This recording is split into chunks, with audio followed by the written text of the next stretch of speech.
उपस्थित असलेले आमदार प्रवीणभाऊ तायडे, आमदार केवलरामजी काळे, सन्माननीय प्रमोदभाऊ कुर्डे, रुपेशभाऊ ढेपे, प्रतापभाऊ अभ्यंकर, सुधीरभाऊ रसे, विशालभाऊ काकड, कुंदनजी यादव, जितेश नवले, प्रवीणजी तोंडगावकर, अतुलजी भाट, समीरजी हावरे, मोहनजी जाजोदिया, नैनाताई जोशी, विनीताताई धर्मा आणि संचालन करत असलेल्या वनश्रीताई देशपांडे, सर्व उपस्थित माझे बांधव आणि भगिनी, आज दुपारचा कार्यक्रम रात्री केला. आता रात्रीचा कार्यक्रम मध्यरात्रीपर्यंत आपल्याला चालवायचा नाहीये, कारण जेवणी करायचं आहे. परंतु आज या सत्कार सोहळ्यामध्ये दोन्ही आमदार प्रवीणभाऊ तायडे आणि केवलरामजी काळे हे दोन्ही विजयी झाले. पण एक गोष्ट लक्षात ठेवा की एकट्या आमदाराचा हा विजय नसतो, त्याच्यासाठी काम करणाऱ्या भारतीय जनता पक्षाच्या सगळ्या कार्यकर्त्यांचा हा विजय असतो. आणि त्याच्यामुळं त्यांच्या खांद्यावर पांघरलेली शाल, त्यांच्या गळ्यामध्ये टाकलेला हार हा तुमचा आहे, एवढं तुम्ही लक्षात ठेवणं आवश्यक आहे. सगळ्या भारतीय जनता पक्षाच्या कार्यकर्त्याचा हा सत्कार आहे. आणि लढाई सोपी नव्हती, म्हणजे अमरावती जिल्ह्यामधलीच लढाई सोपी नव्हती. परंतु प्रवीण भाऊ, एक गोष्ट सांगू इच्छितो की आपण आपल्या यशाची गुपित बिलकुल सांगू नये, कारण का गुपित सांगितले तर दुसऱ्या वेळेला वापरता येत नाही. आणि त्याच्यामुळं मी ज्या ज्या गोष्टी घडल्या त्या काही सांगणार नाही. परंतु जे हारले त्यांनाही मोठा धक्का बसला.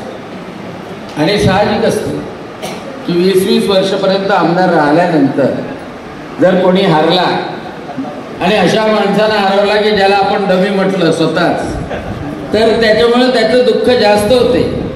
परंतु आता या सगळ्या गोष्टीचं आपण अभिनंदन केल्यानंतर आता पुढचं पाऊल आपल्याला टाकायचं, कारण की हे जिंकणं आपल्याला नुसत्या 5 वर्षासाठी ठेवायचं नाहीये.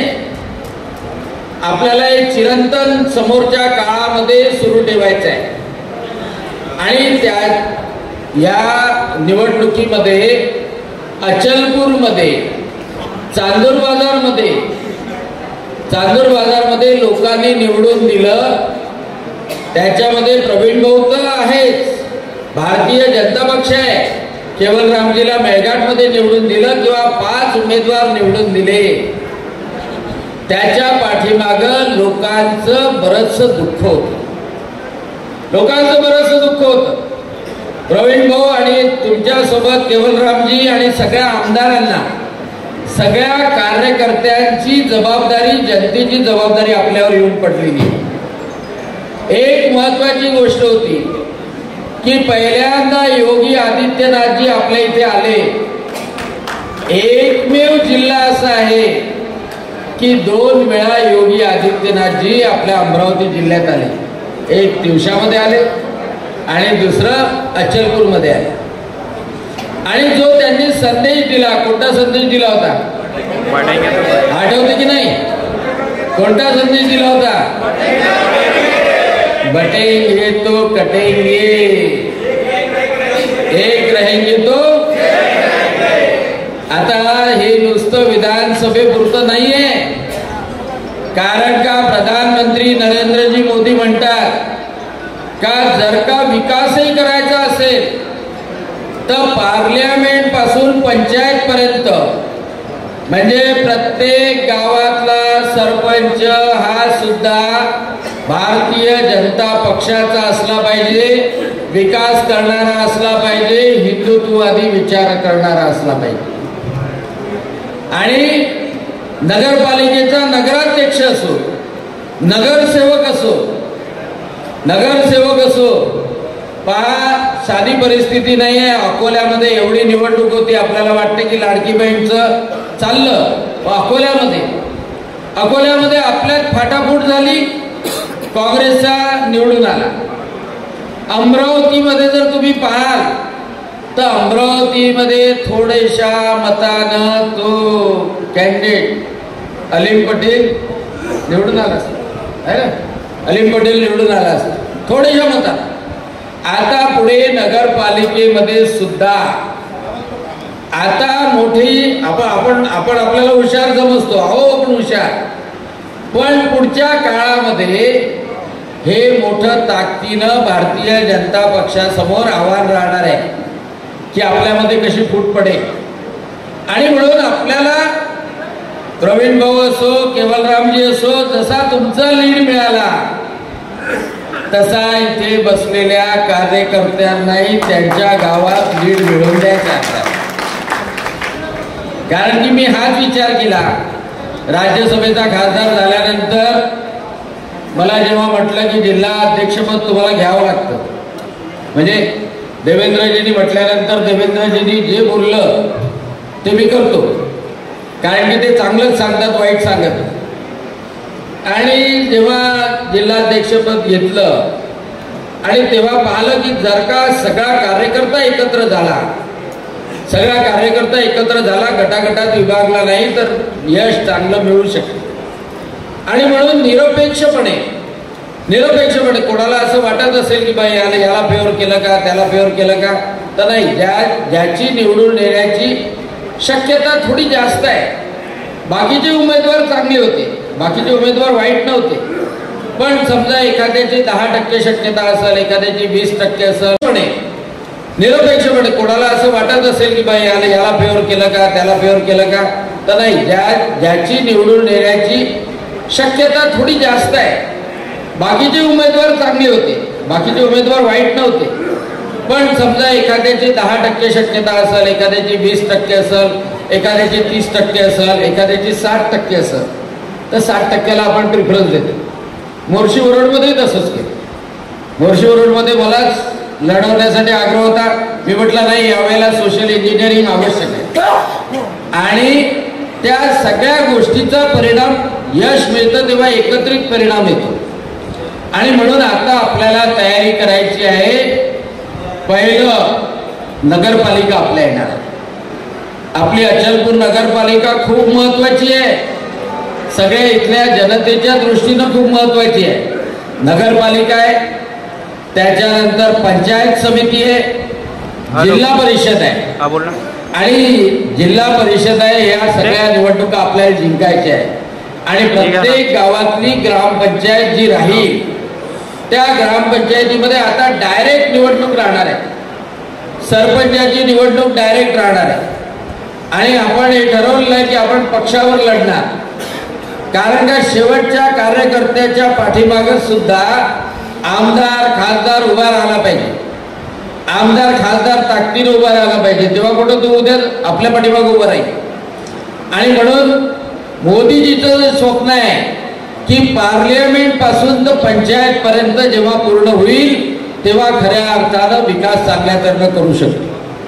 आता आपल्या अचलपूरमध्ये मेळघाटमध्ये बरेच आव्हान आहे, कारण जिल्हाध्यक्ष असताना मी पाहिलं खूप लव जिहादचे प्रकरण घडले, खूप अतिक्रमण वाढले, खूप लँड जिहादचे प्रकरण घडले, खूप अतिक्रमण म्हणजे गणपतीवर दगडफेक करण्यापर्यंत बदल गेली.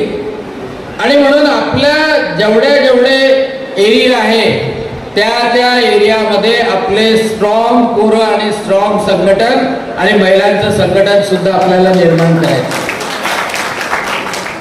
कारण का काही दिवस पर्यंत ही प्रवृत्ती शांत राहील, पण ते प्रवृत्ती डोकं वर काढण्याची शक्यता राहते.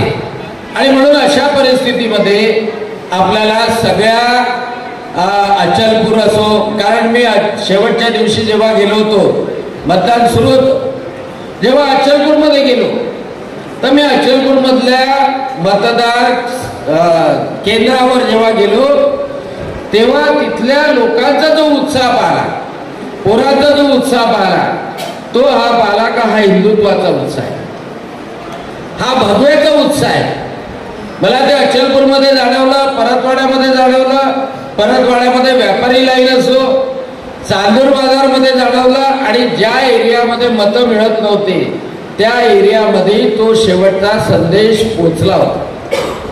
आणि म्हणून भारतीय जनता पक्ष या मतदारसंघामध्ये अतिशय आवश्यक आहे. या मतदारसंघात वाट पाहत होता, म्हणजे मागच्या वेळेला वाट पाहत होता. बच्चू कडू मागच्या वेळेला खूप कमी मतांनी निवडून आला, जास्त मतांना त्याच्या अगोदरच्या याच्यात, म्हणजे लोकांच्या मनात होतच की त्याला बाजूला करायचं. परंतु यावेळेला ती सुवर्ण संधी आपले प्रवीणजी तायडे आणि तिकडे मेळघाटमध्ये तीच गोष्ट होती. त्याला असं वाटत होतं की कुठूनही इकडून उडी मारली तरी जमते, तिकडे मारली तर जमते. यावेळेला तर अशी परिस्थिती होती की वेळेवर म्हणे की तुमची द्या, म्हणजे माझ्याकडे म्हणे. म्हटलं नाही बा, आता हात जोडले, तुला लोकसभेत म्हटलं होतं ये तर तू आला नाही, आता घेत नाही तुमच्या विरोधकाला. आणि त्याच्यामुळं त्या सगळ्या गोष्टीचं मूल्यमापन केलं जातं. एक महत्वाची गोष्ट की नवनीत राणा बद्दल खरोखर आपण आभार मानायला पाहिजे. कारण नवनीत राणांनी जी मेहनत घेतली, नवनीत राणांनी खूप मेहनत घेतली. म्हणजे इथे मोर्शीमध्ये असो, तिवशामध्ये असो, सेल्फलेसली. कारण का निवडणूक हारल्यानंतर सुद्धा आपण दुसऱ्यासाठी जेव्हा काम करतो तेव्हा त्या कामाचं मूल्य जास्त असतं. आपल्या स्वतःच्यासाठी तर माणूस मतं मागतो, स्वतःला जिंकायसाठी मतं मागतो, पण दुसऱ्यासाठी जेव्हा मतं मागतो आणि रात्री 2-2, 3-3 वाजेपर्यंत फिरणं किंवा लाडक्या बहिणीपर्यंत पोहोचणं, सभा घेणं, ह्या सगळ्या गोष्टी तिने केल्या. म्हणून भारतीय जनता पक्षाच्याच त्या माजी खासदार आहेत, त्यांचं सुद्धा निश्चितपणे आजच्या या क्षणाला आपण सगळेजण आभार मानणं अतिशय आवश्यक आहे. भारतीय जनता पक्ष कधी थांबत नाही. म्हणजे निवडणूक जिंकलं तरी दुसऱ्या दिवसापासून काम सुरू करत, निवडणूक हारलं तरी दुसऱ्या दिवसापासून काम सुरू करत. लोकसभेमध्ये आपल्याला अपयश मिळालं, आपण नाराज झालो पण खचलो नाही. आणि दुसऱ्या दिवसापासून, कारण सगळ्यांनी मेहनत केली होती, ठीक आहे आपण 20,000 मतांनी हारलो, मोदीजीला एक खासदार देऊ शकलो नाही, परंतु आपण दुसऱ्या दिवसापासून काम सुरू केलं, आपल्याला फळ मिळालं. आणि जिंकल्यानंतर जो उतत नाही, मातत नाही, तो भारतीय जनता पक्षाचा कार्यकर्ता. जो उतणार नाही, मातणार नाही, तो भारतीय जनता पक्षाचा कार्यकर्ता आहे. आणि म्हणून भारतीय जनता पक्षाने ठरवलं की आता जेवढं मतदान झालेलं आहे तेवढं मतदान आपल्याला भारतीय जनता पक्षामध्ये सामावून घ्यायचं आहे, भारतीय जनता पक्षाचं सदस्य बनवायचं. आणि सगळ्या प्रमुख नेत्यांना सांगू इच्छितो की आता सदस्य बनवायचं म्हणजे दुकानामध्ये जा, दुकानामध्ये त्यांनी मत दिलेलं आहे, आमच्या लाडक्या बहिणीनं मत दिलेलं आहे, लाडक्या बहिणीचा शब्द देवेंद्र फडणवीसांना पाळलेला आहे. पहिल्या कॅबिनेटमध्ये त्यांचे पैसे सँक्शन केले आणि त्यांच्या खात्यातही गेले. आले का नाही आले? आले ना, त्यांच्या खात्यातही आले. अशाच वेगवान घडामोडी पाहण्यासाठी आमच्या चॅनलला लाईक व सबस्क्राईब करायला विसरू नका.